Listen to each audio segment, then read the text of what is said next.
हे friends, तो पिछले episode में हमने देखा सौचन बारिश से बचने के लिए एक गुफा में जाता है जहां पर वांग जिफान और ली युए भी आ जाती है। इस एपिसोड के शुरुआत में हमें दिखाया जाता है कि तीनों एक साथ एक आग के पास बैठे रहते हैं और वांग जिफान सौचन से कहता है, जैसा कि तुमने बताया तुम मॉर्टल वर्ल्ड से आए हो। सौचन कहता है हाँ। तब वो लड़का कहता है मेरे अनडाइन सेट के फाउंडर भी मॉर्टल वर्ल्ड से आए थे जो कि निर्वाणा रियलम में थे। तब सौचन सोचता है शायद ये मुझे निर्वाणा रियलम का एक्सपर्ट समझ रहे हैं जो मॉर्टल वर्ल्ड से आया है। तब सौचन कहता है ये निर्वाणा रियलम में क्या होता है जो तुमने अभी बताया। वांग जिफान कहता है मॉर्टल वर्ल्ड में कुल 5 रियलम है जो पावर को डिसाइड करते हैं। पहला मॉर्टल सीडिंग, दूसरा इनसाइड ट्रेजरी और उसके आगे स्काई वॉकिंग, निर्वाणा और फिर इमॉर्टैलिटी और सभी में 9 लेवल होते हैं। तभी वो लड़की बोलती है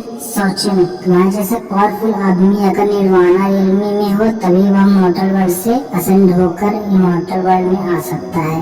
अगर तुम थोड़ा सा भी इमॉर्टल वर्ल्ड के पुअर एसेंस और स्पिरिचुअल एनर्जी को ऑब्जर्व करोगे तुम इमॉर्टलिटी को हासिल कर सकते हो। फिर वह सौचन के ऊपर हाथ फेर कर कहती है मुझे तुम जैसे पावरफुल आदमी बहुत पसंद है। सौचन के कान के पास आकर पूछती है क्या तुम मुझे बता सकते हो कि तुम निर्वाणा के किस लेवल में हो। वह सौचन से दूर करने की कोशिश करता है पर वह सौचन का हाथ पकड़ लेती है और अपनी एनर्जी को सौचन के हाथों में भेजती है। यह मेरी स्ट्रेंथ को टेस्ट कर रही है और अपने हाथ को छुड़ा लेता है और कहता है आग बुझने वाली है, मैं थोड़ी और लकड़ियाँ लेकर आता हूँ। और वहाँ से उठकर जाने लगता है और सोचता है यह दोनों यहाँ कुछ गलत इरादे से आए हैं, वह क्या हो सकता है। फिर वह उनसे इस आइलैंड के बारे में पूछता है। तब वह लड़की वांग जिफान के पास जाते हुए बताती है इस आइलैंड का नाम ड्रैगन आइलैंड है और यहाँ पर कई सेक्ट के लोग ट्रेनिंग और ट्रेजर के लिए यहाँ पर आते हैं। और वांग जिफान से चुपके से कहती है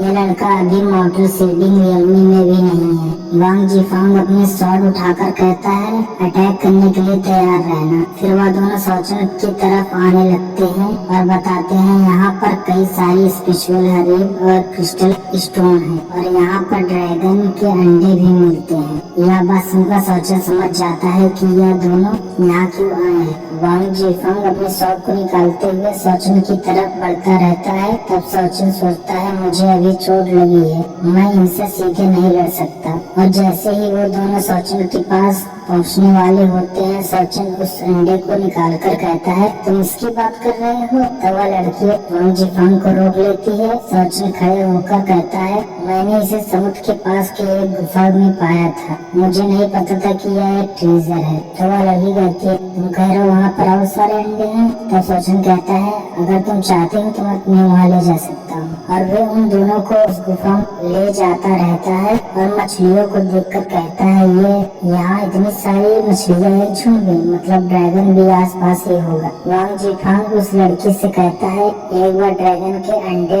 हमें मिल जाएं, हम इसे तुरंत मार देंगे। और कुछ ही देर में वे उस ड्रैगन की गुफा में पहुंच जाते हैं। वहाँ पर वे अंडे क्रिस्टल की तरह चमक रहे होते हैं। इसे देखकर वो दोनों दौड़कर उस अंडे के पास आ जाते हैं। फिर वांग जिफान उस लड़की से कहता है कि सौचन ने हमें इस अंडे के पास लाने के लिए बहुत मदद की है, उसका शुक्रिया नहीं करोगी। फिर वह लड़की सौचन से कहती है तुम हमारी इस काइंडनेस को मना मत करना। और उस लड़की के हाथ में एक सांप निकलता है जो एक साड़ में बदल जाता है और वे लड़की अचानक से सौचन के पीछे आ जाती है। मैंने तुम्हारे ड्रैगन के अंडे को पाने में हेल्प की, तुम यहाँ क्यों कर रही हो। तब वो लड़की कहती है ये ड्रैगन का एक बहुत रियर ट्रेजर है, यह किसी को पता नहीं होना चाहिए कि ये हमारे पास है। तभी वहाँ की जमीन हिलने लगती है और वांग जिफान कहता है जल्दी उसे मारो। जैसे ही वो लड़की सौचन को मारने वाली होती है तभी वह ड्रैगन धार लगाता है और उसी समय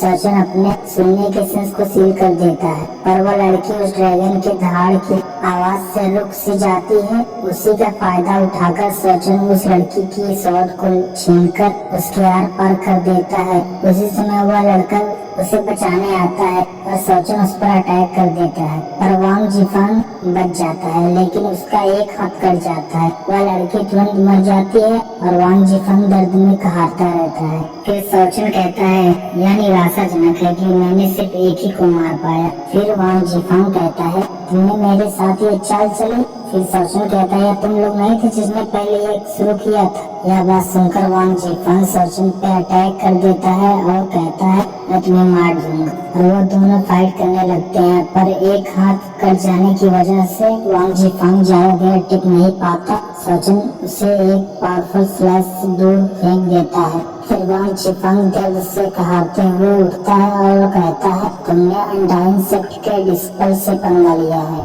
मैं तुम्हें पूरी तरह से खत्म कर दूंगा। फिर वह अपने ब्लड का यूज करके कुछ फॉर्मेशन टाइप का बनाता है। वह एक डायनेमिक टेक्निक होती है जिससे चारों तरफ बहुत तेज आग निकलती है, जिससे सोचन के हाथ से वह शॉट छूटकर दूर चली जाती है। और फिर वांग जिफांग अपनी लाइफ फोर्स का यूज करके ब्लड फॉल सील को बनाता है और कहता है तुमने मेरे जूनियर को मारा है, तुम मेरे साथ मरोगे, और सोचन पर उस ब्लड फॉल सील से अटैक कर देता है, जिसे सोचन अपने मुक्के से तोड़ने की कोशिश करता है, पर कुछ नहीं होता। और इधर वांग जिफांग अपनी सारी लाइफ फोर्स का यूज करता है। तब सोचन अपनी पूरी पावर का यूज करके उस ब्लड फॉल सील को तोड़ देता है और वांग जिफांग पूरी तरह से पेरिश हो जाता है। पर उस धमाके से सोचन बुरी तरह घायल हो जाता है। तभी वहाँ जमीन फिर से हिलने लगती है और सोचन कहता है ड्रैगन लगता है आने वाला ही है, मुझे यहाँ से जल्दी निकलना होगा। फिर वह उस शॉट को उठाता है और वहाँ से निकलकर जंगल के अंदर एक नदी के पास आकर एक पत्थर के पास बैठ जाता है और सोचता है वह ब्लड फॉल टेक्निक बहुत ही खतरनाक थी। अगर मैं अपनी पूरी पावर का यूज नहीं करता तो मैं उसे कभी न रोक पाता। फिर वह अपनी स्वॉर्ड के पत्नी में जॉलिनार को पीछे खड़ा हुआ देखता है। फिर वह पीछे की ओर मुड़कर देखता है, जॉलिनार वहाँ पर खड़ी होती है और कहती है तो तुम भी यहाँ हो। तो इस एपिसोड का अगला पार्ट देखने के लिए चैनल को सब्सक्राइब जरूर करें।